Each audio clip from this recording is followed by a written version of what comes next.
You're keeping the drink there? What do you mean? Yeah, I'm keeping The drink.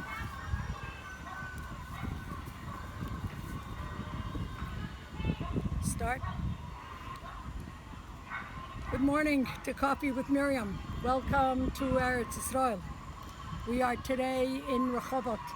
We're at the Bullet Factory. The girls are inside for the tour.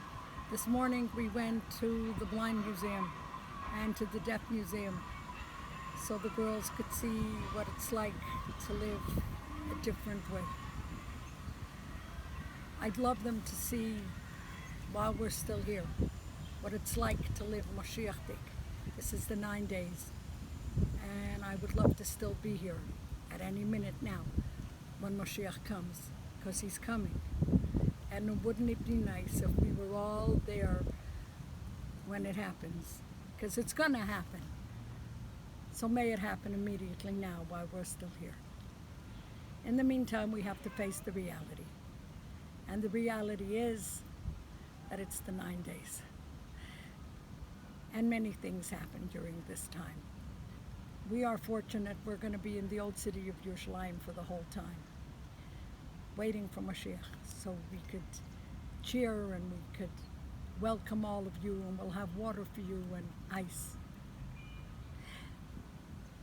Tisha B'Av. The first Tisha B'Av in history, as you know, is the Tisha B'Av of the Meraglim. I already talked about it. And you know there are Mefarshim that say if the women were the Meraglim, we would never get into trouble, because the women see right through things. We saw right through Egel HaZohav. We saw right through Meraglim. We saw right through anything, because we understand, because Bino Yiseyro Nitno Leisha. So what happened, Tisha B'Av? I will just go through it fast, because any minute is going to be the Geula Shleimo B'Amitis. So first of all, Vita, thank you. You completed it. I appreciate it. Let's talk about Tisha B'Av. Number one, Churban Rishon, the coming back in the Meraglim.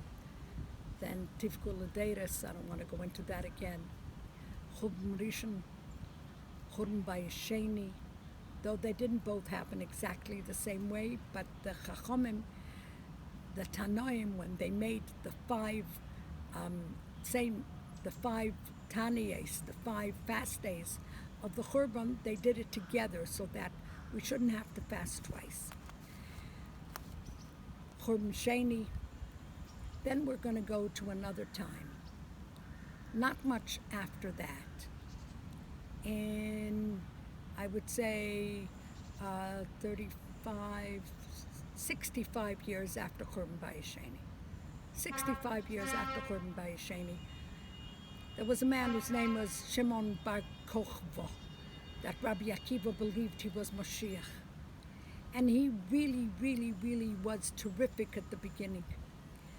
In less than a year, he liberated over 900 places in less than a year. He was the head of the army. And then it went to his head, and he started to lose one after the other. I talked about it already, but this is when it happens. And on Tisha B'Av, the city of Beitar, where he ran to hide, the city of Beitar was attacked. It fell.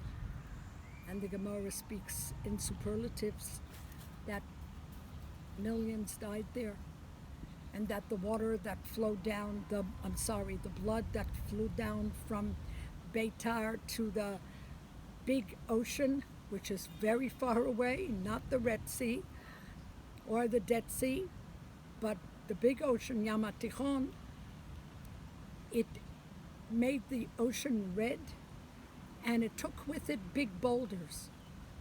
That was Tisha B'Av. The next Tisha B'Av that we know of many terrible things that happen, is the Tisha B'Av of the going out of Spain. Gerush Sfarad was on August 2nd, 1492. August 2nd, 1492 is Tisha B'Av. And Don Yitzchak Abarbanel told the Jews not to cry, that the Spaniards shouldn't think that we're crying because we're leaving Spain.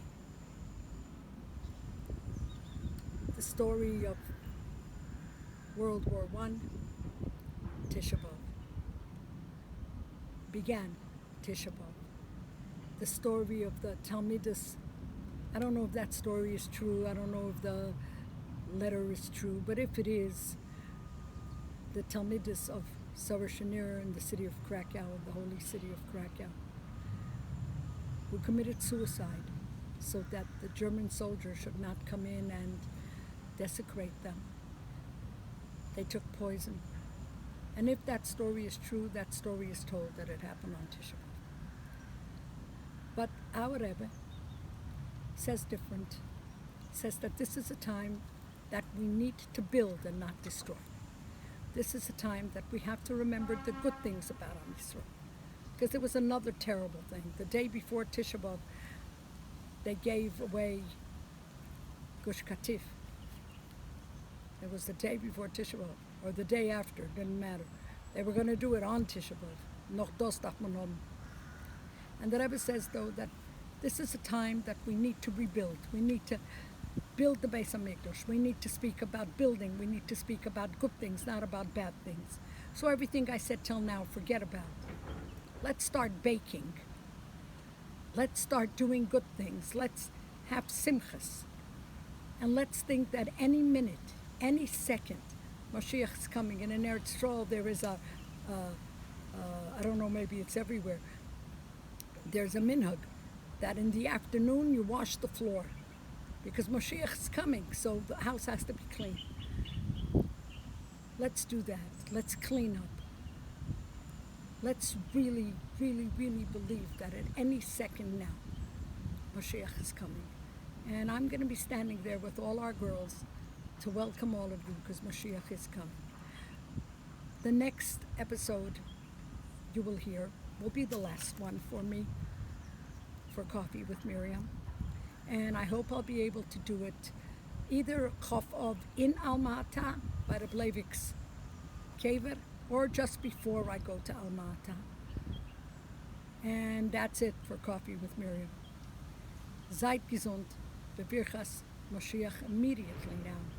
Mamish, mamish, mamish, no Tisha B'Av fasting this year. But a simcha, simcha, simcha. Thank you.